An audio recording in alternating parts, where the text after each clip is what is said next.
Hello साथीहरू, धेरै पछि चाहिँ म तपाईहरुमाझ आउँदैछु र आज चाहिँ हामी गाउँको भ्रमण गर्न जाँदैछु र एकदमै राम्रो राम्रो दृश्यहरू तपाईहरुलाई देखाउँदैछु है साथीहरू। प्लिज सुरुदेखि अन्तिमसम्म यो भिडियो नछुटाइकन हेर्नु होला, किनभने आजको हाम्रो गाउँ घुम्ने इच्छा चाहिँ पुरा हुनेछ। एकदमै रमाइलो गाउँ छ भनेको मैले पनि सुनेको छु, किनभने यो चाहिँ विदेशमा चाहिँ हाम्रो नेपाली गाउँ, हाम्रो नेपाली दाजुभाइ दिदीबहिनीहरू बस्नु भएको गाउँमा चाहिँ म जाँदैछु। तर विदेशमा, नेपालमा होइन।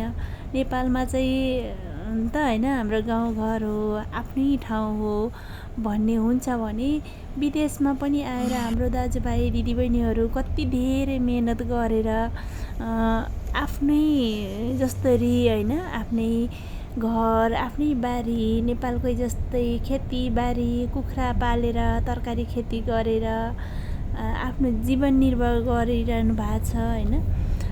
मान्छेले विदेशमा चाहिँ ओहो पैसा कति धेरै हुन्छ होला भन्ने मान्छेको सोच हुन्छ। नेपालमा बस्ने जसको पनि सोच हुन्छ भने विदेशमा आएर पनि हाम्रो नेपाली दाजुभाइ दिदीबहिनीहरूले कति धेरै मेहनतहरू गर्नु हुँदो रहेछ अनि कति धेरै दुःख गाउँघर आज तपाईहरुलाई म घुमाउन लानेछु ल। सुरुदेखि अन्तिमसम्म हेरेर साथ दिनु होला यो भिडियो, किनभने म पनि फर्स्ट टाइम जाँदैछु। के कस्तो छ मैले सुनेको छु कि एकदमै रमाइलो छ अरे। खेतीबारी खोर्सानीदेखि लिएर, खोर्सानी लगाएको होइन, हाम्रो नेपालबाट ल्याएर चाहिँ हाम्रो नेपालको त डल्ले खोर्सानी स्पेसल अनि अन्तिम पैसा मान्छेको खराब फ्रुट पार्न सिद्ध्यो।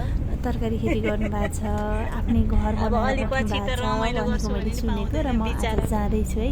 प्लिज आउनुहोस् है, तपाईहरु पनि म सँगसँगै घुमेर साथ दिनु होला।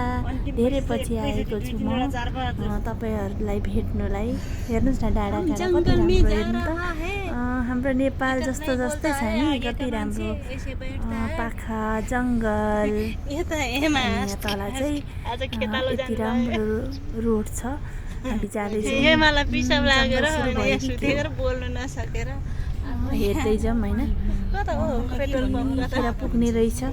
मलाई पुग्नु चाहिँ छिटो मन लागेको छ, तर त्यो ठाउँ चाहिँ एकदम अलिक चिसो छ भन्दै हुनुहुन्छ। कस्तो छ थाहा छैन, जुका लाग्छ होइन। मलाई चाहिँ एकदमै डर लाग्छ जुका देखेर। साह्रो छ, के गर्नु, टोयलेट गएको आउँदाखेरि त गाडी नै रहेन रहेछ। खोज्दा खोज्दा हेरेर म बाहिर बसेको। कुन जुनीमा जन्मेको भन्छ, जन्मिन त मान्छेकै जुनीमा जन्मेको। किन नखाएको मन परेन?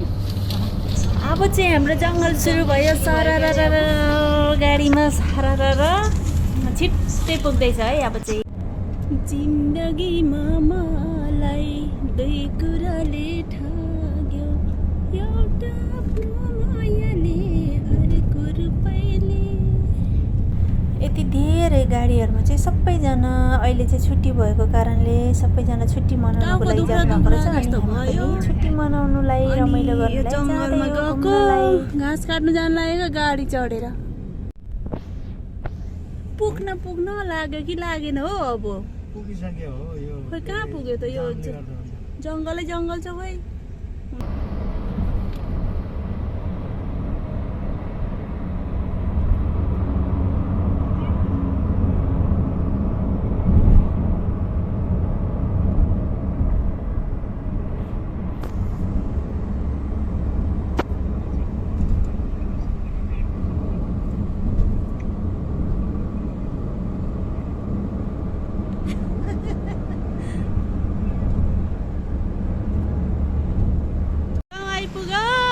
पुग्यो कता कता गाउँ कता यो उठाउने कस्तो खालको गाउँमा आइयो भने हेर्नु है साथीहरू, कस्तो छ। केराबारी पनि रहेछ, अहिले अरू पनि देखाउँछ है। यस्तो ठाउँमा आइपुगेछ हामी चाहिँ यहाँ काम गर्नुलाई। हे भगवान्, अनि जिन्दगी भन्नु यस्तै हो। उहाँ दाइ चाहिँ खेत जोत्ने हो, अनि यो चाहिँ खाजा ल्याएको, अनि हामी दुईजना चाहिँ खाजा बाट्ने, यसो झारसार उखाल्ने। अनि छ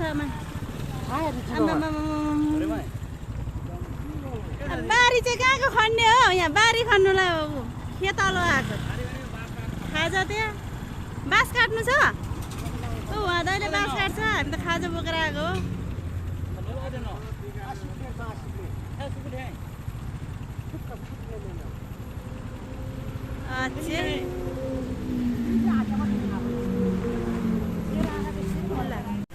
हामी चाहिँ गाउँ पुगेर ओर्लेर चाहिँ त्यहाँ सामानहरू लिनुलाई आउनुभयो गाउँबाट दाइ भाइ अनि त्यसपछि हामी चाहिँ माथि खाना छैन भनेको हुनाले यता साइडमा होटल रहेछ र होटलमा बसेर अनि खाना खायौँ। त्यो हामी त हिँड्दैछौँ घाममा यस्तो गाह्रो गाँठे जिन्दगी तर्ले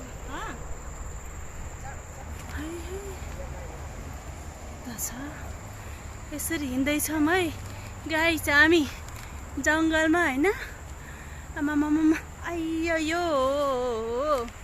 यहाँ चाहिँ केरा घारी नै केरा घारी रहेछ यहाँ दाउरा रहेछ यो बाटोबाट हिँड्दै कहाँसम्म पुग्नुपर्ने हो थाहा छैन जिन्दगीको गोरेटोमा गाउँ आएको हेर्नु साह्रै गाह्रो रहेछ हौ हट्टरिका यहाँ बाँस झ्याङ रहेछ केरा चाहिँ पाकेको छैन कि कति सानो सानो बोट हो बल्ल चाहिँ हामी यहाँ आइपुग्यो भलिबल खेल्ने ठाउँमा होइन मलाई त एकदमै गाह्रो भयो उकालो हिँडेँ अझ सबै ठाउँमा मैले भिडियो खिच्न सकिनँ किनभने एकदमै गाह्रो भएर होइन उकालो हिँडेकोले सास बढिरहेको थियो अनि गाह्रो भइरहेको थियो घाम पनि त्यस्तै चर्को घाम भन्नु चाहिँ हामीलाई जाडो हुन्छ भन्नुभएको थियो तर जाडो होइन हामी आउने बेलामा चाहिँ घाम लागेर होला एकदमै गर्मी भइरहेको भएर अनि त्यसपछि यहाँ पुग्यौँ। यहाँ चाहिँ कस्तो राम्रो अँगेरीको फुल हाम्रो गाउँघरको जङ्गलमा यो चाहिँ मैले नेपालमा पनि देखेको थिएँ एकदमै राम्रो फुलहरू अनि नेपालको जस्तै हेर्नु न यहाँ कस्तो राम्रो बजार जस्तो लागेको रहेछ कि सानो सानो स्टल राखेर अनि भलिबलहरू होइन भलिबल प्रतियोगिता रहेछ आज चाहिँ भलिबल गेम रहेछ होइन अनि हामी पनि गयौँ पसलमा एकछिन सघाउँ न त भनेको अनि हेमाले यहाँ फेरि पात चाहिएर पात काट्नु भएको छ केराको पात बारीमा गएर केराको पात काटेर ल्याए हो केराको पात एकदम यहाँको ल टक्क लाएर बनाऊ त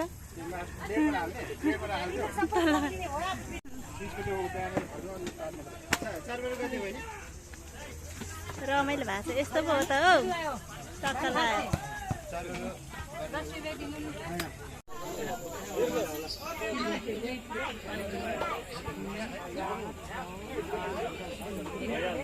चान्चु ट्रेनकुलर एक दुईवटा बढी छ क्या अर्कोमा पनि हाल्ने कि अर्को मुनि राख्नु अर्को त मुनिबाट हाम्रो दुईजना बहिनी एकछिन बस्नु अनि यहाँ एकछिन चाहिँ यहाँ काम सघायो अनि फेरि त्यसपछि हामी चाहिँ यो बहिनी अर्को बहिनी अनि बहिनीको घर माथि जानेवाला थियो माथि चाहिँ अलिकति टाढै छ होइन अनि गयौँ अनि फेरि त्यहीँ बसेर बिहानको सिन हेर्नुहोस् है यहाँ केराघारीबाट म कुखुराबाट समौ भन्थे बाले काटेर खानालाई बरै काटेर खानालाई यो भालेको पुच्छारै मन पर्यो कि मलाई लरक लरक परेको कुखुरा समाउने मान्छे कहाँ गएछ साग पखालिसक्यो हेमा साग पखालिसक्यो कस्तो लाग्दैछ एकदम दामी खतरा हो यहाँ त केरा घारीमा हराउँछ अरे नि त बिहानै खिचेको सिन चाहिँ अलि मधुर आयो होला अहिले चाहिँ यस्तो भएछ केराबारी केराघारी माथि माथि सिम्मी सबै सिम्मी टिप्दैछ यो सबै सिम्मी के भन्छ यस्तोलाई पाहाडतिर खोरिया भन्छ है यस्तो ठाउँलाई खोरिया भन्छ होइन खोरिया भन्छ होइन पाहाडतिर यहाँ यस्तरी बाँस लाएर सिम्मी टन्नै रोपेको रहेछ हिजो चाहिँ मैले आउँदै गर्दा यहाँ मेवा देखेको थियो त्यही भएर मेवा भएको ठाउँतिर कुकुर कति धेरै रहेछ डर पो लाग्यो काले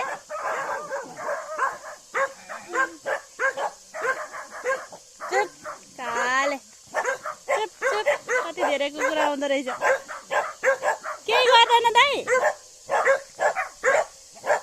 ए चुप चुप यहाँ कति धेरै मेवा छ केही गर्दैन कसरी आछ डर पो लाग्यो मलाई त ए काले खैरे खैरे खैरे ऐन चुप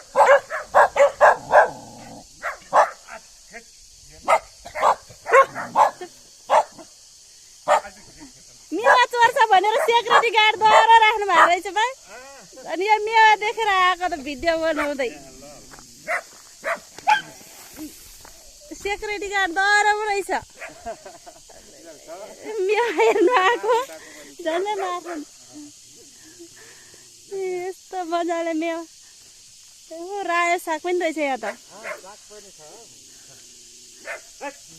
सेक्युरिटी गार्ड चाहिँ खतरा खतरा रहेछ ल केही पनि लानु नपाउँदो रहेछ कस्तो मजाको रहेछ क्या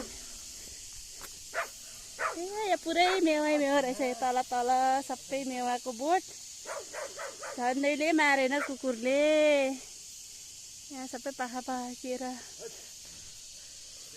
यहाँबाट पो देख्दो रहेछ अझ अन्त अन्त त देख्दैन होला उता उता त देख्दैन ए त्यता त्यता नि रहेछ पुरै घरहरू धन्ने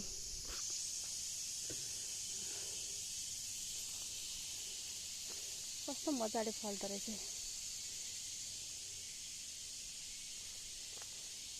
मेवा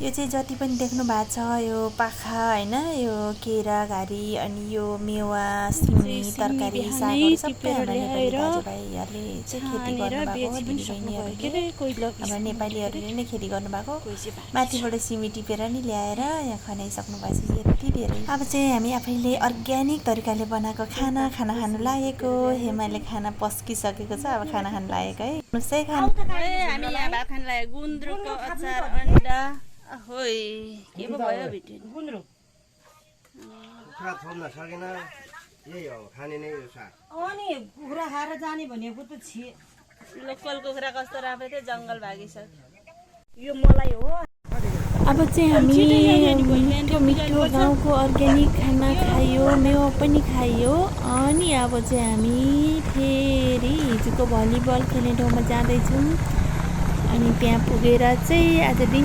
बसेर चाहिँ अनि हामी फेरि फर्केर सहर जान्छौँ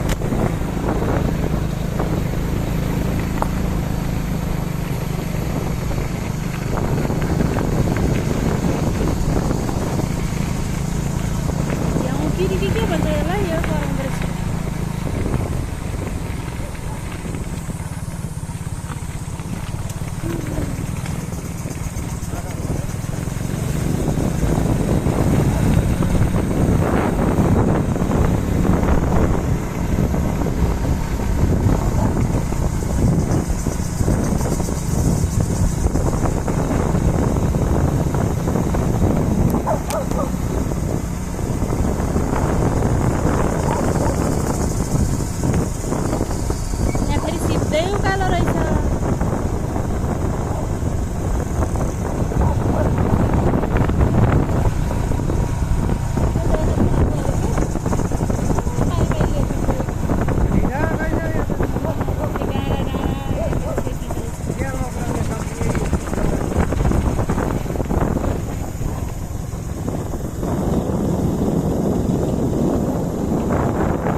तपाईँ प्याजी किमिन प्याजी किमिन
यहाँ भलिबल के खेल्ने ठाउँमा आइपुग्यो। आज चाहिँ भलिबल खेल्ने ठाउँमा एकछिन बसेर अनि जाने हो।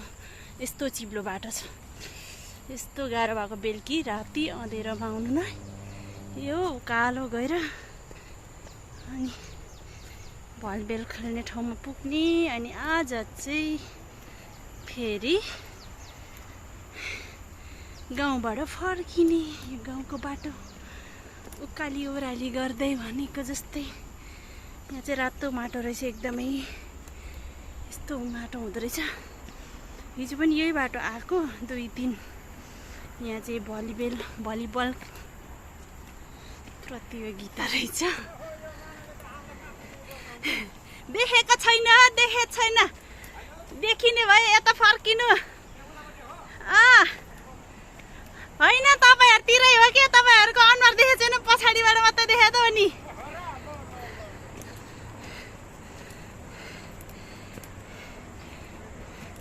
गाउँघरको याद आयो के, त्यही भएर खिचेको।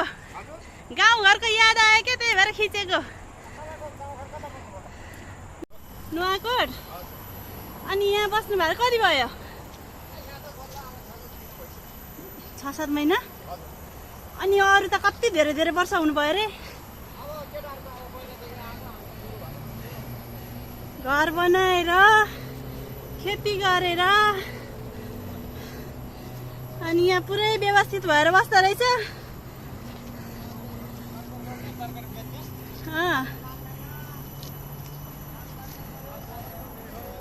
त्यही भएर सबैले विदेश गएर हराउँछ मान्छे भन्छ त।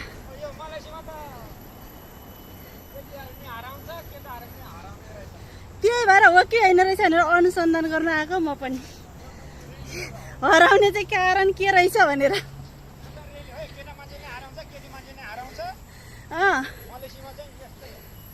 हो साउदी कतारमा चाहिँ हराउँदैन। अनुसन्धान गर्नुपर्छ। अब चाहिँ भलिबल खेल्ने ठाउँमा आइपुग्यो हिजोको ठाउँमा। आज चाहिँ भलिबल खेल्ने ठाउँमा बसेर हामी फर्किने हो। आजको भिडियो यति नै हो। यहाँसम्म सबैले कमेन्ट गरिदिनु होला। बाई सबैजनालाई। आइपुग्यो आमामा हेर्ने ठाउँमा आइपुग्यो। अब चाहिँ म बन्द गर्छु।